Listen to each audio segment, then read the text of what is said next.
Welcome to Bike Shows UK, where I travel round the country and bring you the hottest highlights from this year's best motorcycling extravaganzas. Hi, I'm Steve Berry, and this week I'm at the West Point Arena near Exeter for the Southwest's biggest bike show. Now in its 8th year, this bike show has become a firm fixture in the biking calendar for the 12,000 or so visitors who make the annual pilgrimage from all over the UK to marvel at a whole host of fabulous displays. This event has got the lot, from classic British vintage, stunts performed by UK greats like Sonny Ferguson and Jason Finn, extreme trials and even the Wall of Death. The show is a one-stop shop for Southwest bikers with the widest possible range of bikes, biking accessories and clothing. The show has all kinds of exhibits, trade stands, stunts, exhibitors, enthusiasts, and it's very popular. But why? Part of the appeal of the Exeter show is its size. It's very small and self-contained. There's a large indoor exhibition area in case it rains, and if the weather's lovely, as it was here, you can go outside where there's all sorts of things going on. And of course, all the local dealers are here to tempt you into buying their latest products from all the major manufacturers, whether you're into sports bikes or tourers. On the way down to the southwest, I seem to pass a lot of cruisers. They're very popular in this part of the world, and it was no surprise to get here to the Southwest Show and find Riders of Bridgewater, one of the longest established Harley dealers in the country. Lovely. There is a mouth-watering catalogue of shiny chrome-plated hogs on display to tempt punters into putting a cruiser at the top of their wish list. But why are they so popular? Well, Steve, it's about the whole Harley experience. It's not just the motorcycle. It's about the friends, about the rallies we go on, and everything else associated with it. There's nothing like it. If you like the cruising, the loud pipes, you know, the sound is really nice. And the countryside's brilliant for it. We've got a great coastline, so it's really good. A lot of places to go right beside. You can look down across the beach and you think you're in America. The good old US of A is also the home of another well-known manufacturer, and I was intrigued by the launch of their new bike. It's a huge grey V-twin Street Fighter type machine and probably the only sports bike built in America. It's quite a distinctive looking bike, isn't it? I chose my words carefully there. I'm not sure about certain elements of it, but I think it's very purposeful, isn't it? Well, they had to do something this year. It's the second year it's been out. They've changed a few things about it, most notably, of course, which is the engine. And a bit more power, I believe. This is, you know, it's an American superbike, for want of a better word. It's got lots of character, the same as a Ducati, but different. I think the Buell customer is very different from the Harley-Davidson customer.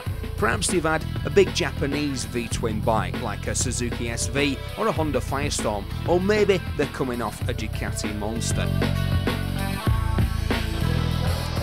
This is rather nice, isn't it? £15,000 worth of brand spanking new anniversary Harley-Davidson V-Rod. I'm a bit disappointed though, because I was looking forward to seeing Harley's new Roadster. Well, I suppose just like you lot, I'll have to wait till next month when Fran will be over at European Bike Week in Austria, and you can see that on two wheels. However, my sources at the show reckon Hogs have got some hot competition coming their way, and it's got them shaking in their cowboy boots. Well, here's something you certainly don't see every day. A sporting V-twin cruiser bike all the way from the good old US of A. It's the Victory, and it's new, but it's been made by Polaris, who've been around since 1954.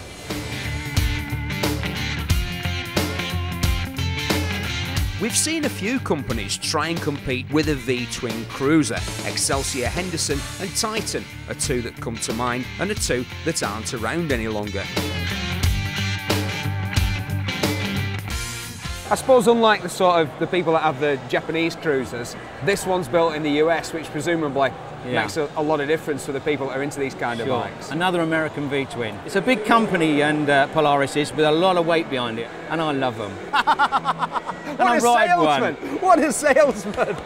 The experience is all about belonging, and I think for some people that's exactly what they don't want. And so I think victory with a bike that actually goes quicker and steers better and stops better than a Harley will actually pick up the sort of people who are a bit more individualistic. Well, the show's getting a bit crowded now, so I think it's about time that I headed on out, got out onto the roads of the southwest and find out why this part of the country is so good for riding a bike. Riding around these Devon roads takes me right back to my childhood, when we used to make the annual trek down here from just north of Manchester in our Chrysler Avenger. I always remember the roads were really quiet. You could walk along them when there was no pavement and hardly see a car. Now that's quite a few years ago now, but one thing that struck me was how quiet these roads still are, and quite well surfaced, although on some of them you have to kind of throttle back a bit because they're very narrow and you're not quite sure what's coming in the opposite direction, and if it's somebody towing a caravan or a tractor you could find yourself in big trouble. The Yamaha Bulldog though was just the bike for riding on these roads. It's hard to see what it's been built to compete with. A lot of people thought it might be a replacement for the venerable VMAX, which has been around for a good 15 years now, but it's a much tamer bike than that, with a very soft shaft drive 1100cc V-twin engine. The whole bike is like that. The ride is plush, nice straight upright bars, low pegs and a little screen, make riding along, cruising around at about 60-65 miles an hour an absolute delight. And at those sort of speeds the brakes are quite capable of bringing you to the sort of immediate halt that you might require, although they don't bite like a sports bike. Again, the suspension is far more comfortable. Mind you, that might be just me coming off the Ducati 99S, a bike which is about as comfortable as a garden gate. But here we go, it's a nice bike to ride at the weekend if perhaps you don't ride a lot. It's been criticised for being a bit tame, a bulldog that lacks bite, but I think that weekend bikers who, again, maybe only ride maybe 8, 10, 12 times a year will find it a very friendly, accommodating motorcycle that's still quicker than almost every car you'll meet on the roads. But if 1100 thundering great cc's of bestial road bike don't flip your kickstand, then you just might want to check out the comprehensive range of off-road tackle at Albion Motorcycles.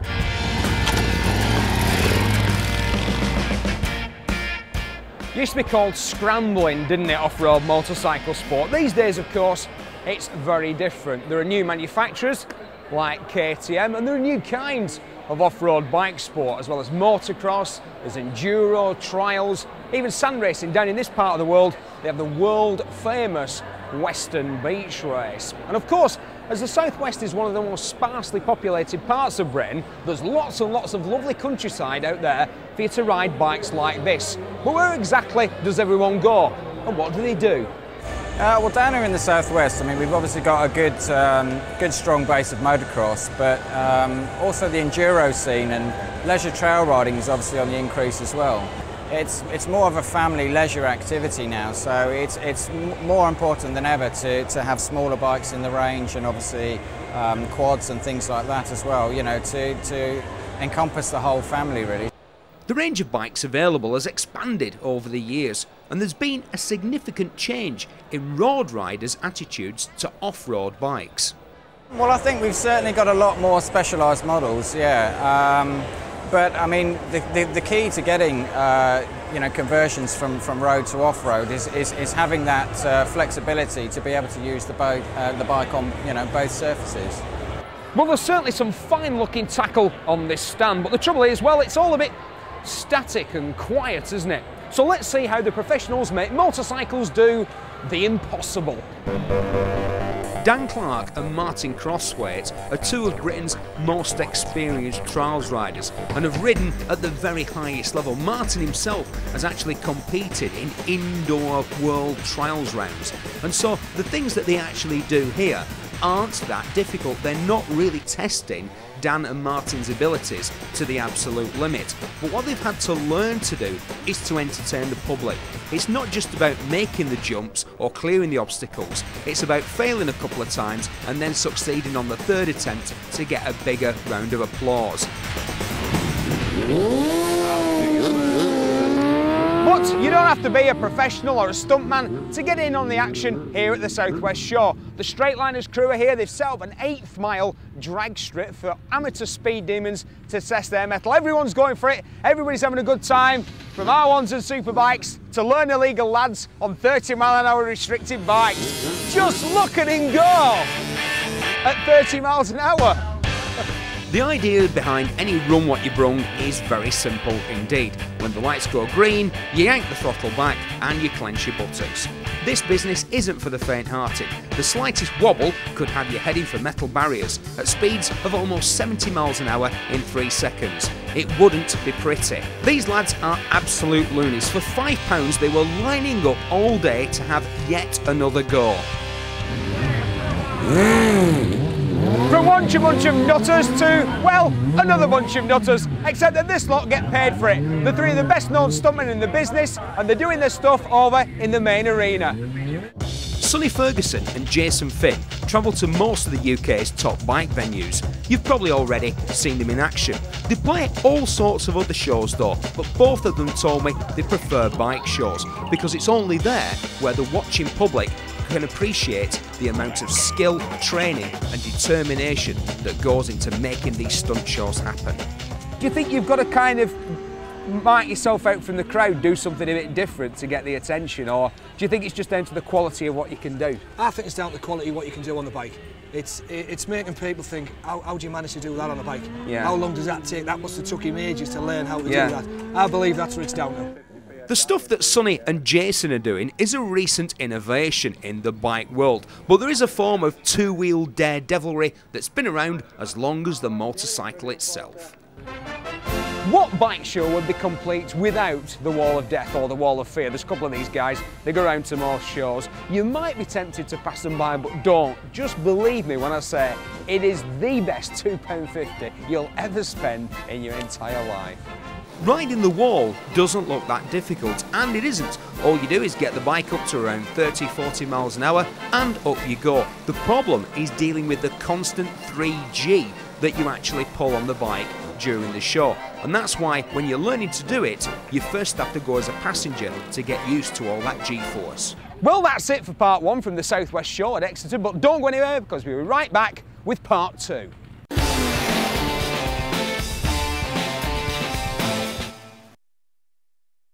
Hiya and welcome back to Bike Shows UK. This week we're at the arena near Exeter for the 8th annual South West Show. Although Devon is famous for cider, clotted cream and that warm West Country accent, which I won't attempt, its warm climate means that Exeter is a popular destination for relocating senior citizens. Which is probably why it's such a hotbed of classic bike activity. Just look at them, the very best of British. Like this 1952 Norton Model 7, complete with sidecar. Pure Wallace and Gromit. It's nice to see such a wide range of British bikes. Not just Bantams and Bonnevilles, real old stuff as well that's never been touched. Bill, how did you guys come together and form the club? Because you've not been going for that long, have you?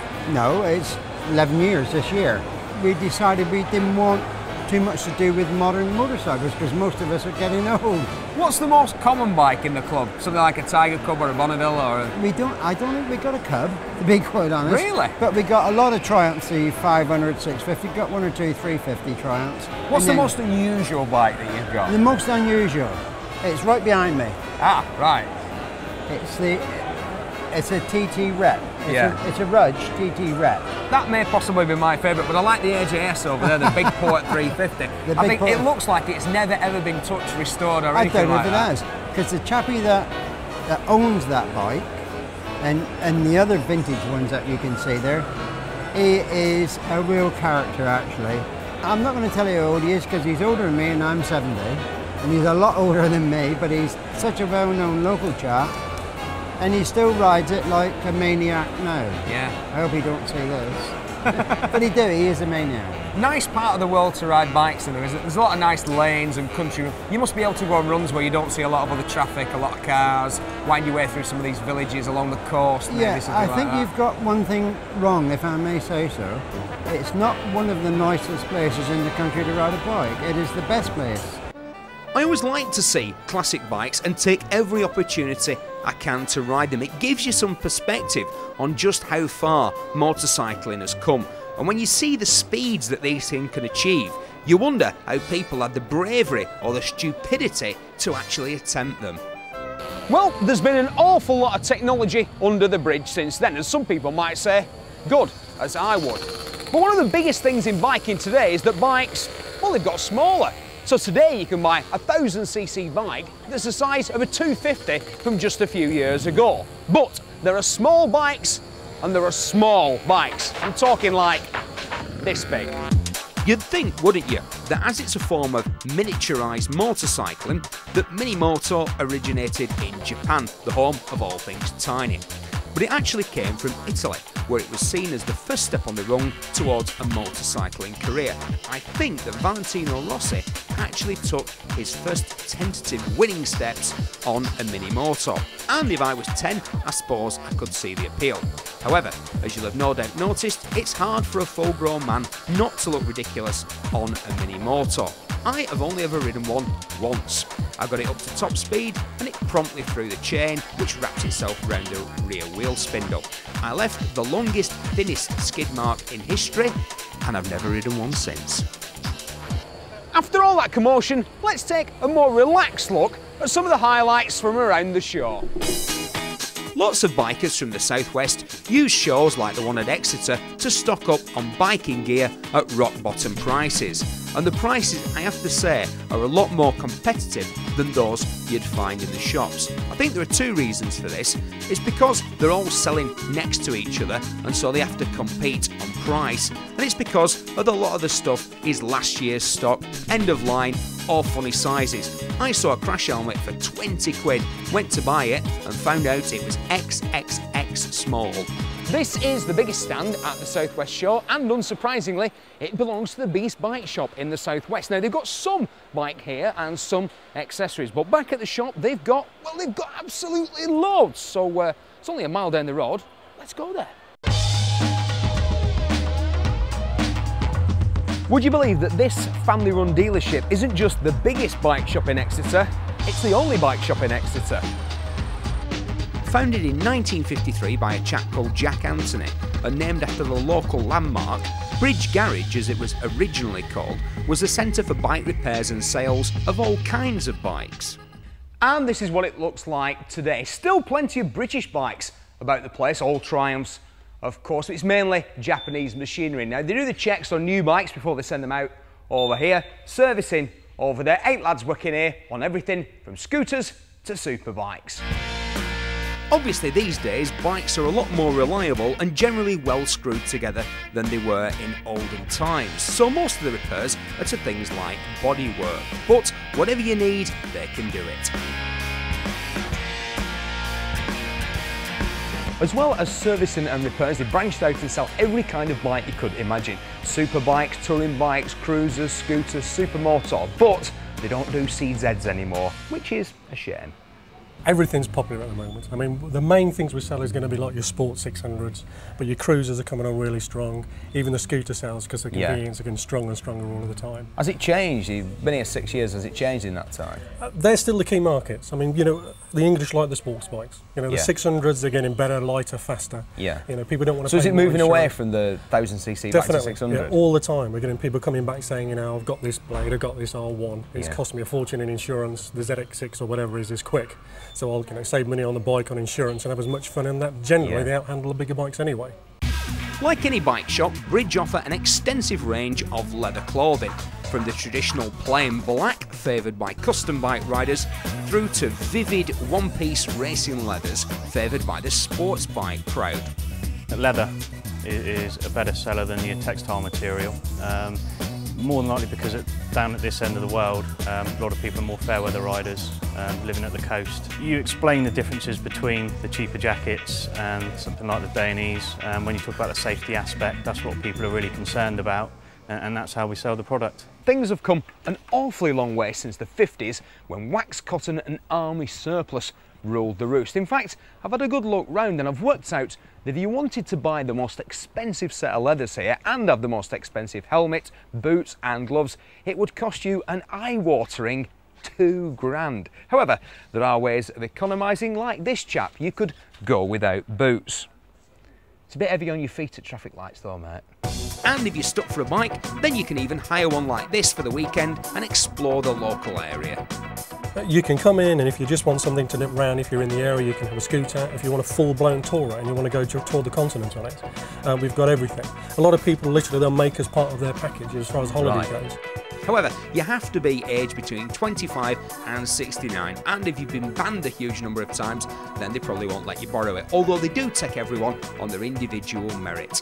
And what about where they're going? Do you offer advice on where to go, where to stay, hooked up to the tourist board and stuff like that? That's it. I mean, the tourist board, obviously, they're a fantastic mindful of information as far as like where to go, what nice roads there are, even to what sort of traffic congestion could be at the time. Where the speed cameras are, where the police are nice, where they're nasty. Yeah, because it's okay as saying, right, we know this fantastic. Do they still have hanging road in Cornwall? Not anymore. No, I think that went out about 3 or 4 years ago. Right. Okay. But no, they're pretty good. I mean, there are some amazing roads, and because we're all avid bikers here, we all ride them ourselves, so we can suggest routes to people. Well, I'm all fired up about riding in the southwest, but for now, it's back to the West Point Arena. I really like the Southwest Shore, and I think one of the reasons is its size. It's very small and self-contained, even though there's a lot going on.